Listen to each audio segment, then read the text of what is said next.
The world held its breath. News broke of a phone call, not just any call. This was Donald Trump and Vladimir Putin, once and perhaps future presidents, speaking directly. The date, February 12, 2025 at 10 in the morning. The stakes nothing less than the ongoing war in Ukraine, a conflict threatening to spiral into global catastrophe. Details remain shrouded as with all things involving these two men. Yet, even scant information illuminates the potential significance. This was not a routine diplomatic exchange, it was a conversation between figures who understand power, who thrive on personal connection.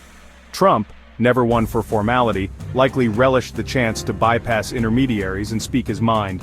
Putin, the former KGB agent, undoubtedly saw an opportunity to gauge his counterpart's true intentions. This call, regardless of outcome, signifies a shift in the geopolitical landscape. While the Kremlin played coy, neither confirming nor denying the call, its very plausibility speaks volumes. It suggests lines of communication remain open, even amidst heightened tensions. It hints at a shared understanding between the two leaders that dialogue, however fraught, is preferable to the abyss of silence. This call was not about niceties. It was a raw, unscripted exchange between two of the 21st century's most consequential figures. The conversation reportedly touched upon a shared history, particularly the U.S.-Soviet alliance during World War II.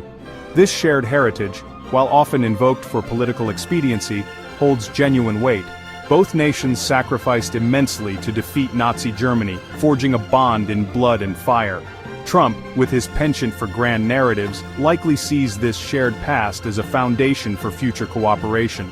Putin, ever the strategist, understands the resonance of such symbolism, particularly for a Russian populace weary of conflict. Yet the historical parallels only go so far. The world of 2025 is vastly different from that of 1945.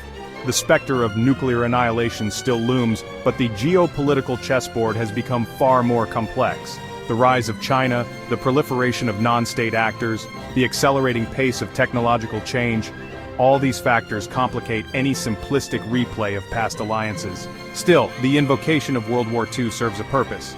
It reminds us that even the most bitter of enemies can find common cause when faced with existential threats. It suggests that beneath the current animosity, a flicker of that wartime spirit might yet endure. Whether this shared history can bridge the chasm of the present remains to be seen. Beyond Ukraine, the conversation reportedly encompassed a range of issues: the Middle East, energy, even the burgeoning field of artificial intelligence. This breadth speaks to the complex tapestry of U.S. Russia relations. On some fronts, their interests align. Both nations see the rise of radical extremism in the Middle East as a threat. Both recognize the need to manage the transition to a less carbon-intensive energy future. However, on other issues, their objectives diverge sharply.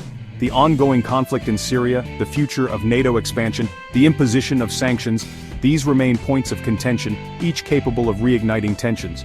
Putin, seeking to restore Russia to its former glory, views the U.S. as a rival to be contained. Trump, driven by a transactional worldview, sees every interaction as an opportunity to strike a deal, often at the expense of allies and established norms.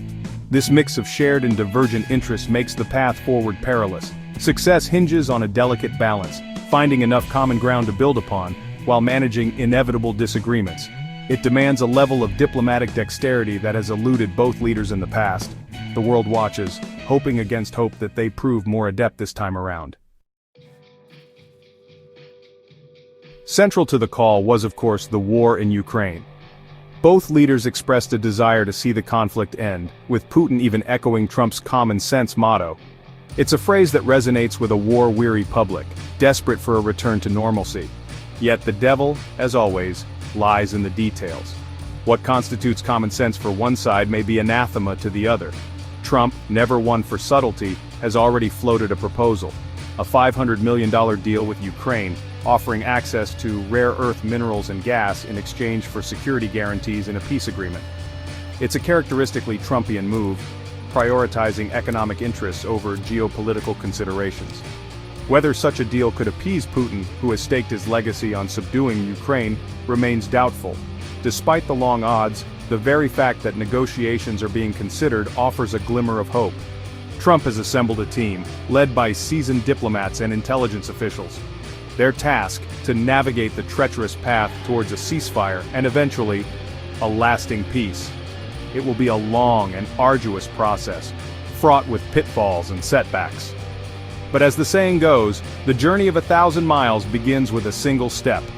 The Trump-Putin call, however improbable and unorthodox, may have just taken that first tentative step towards ending the bloodshed in Ukraine.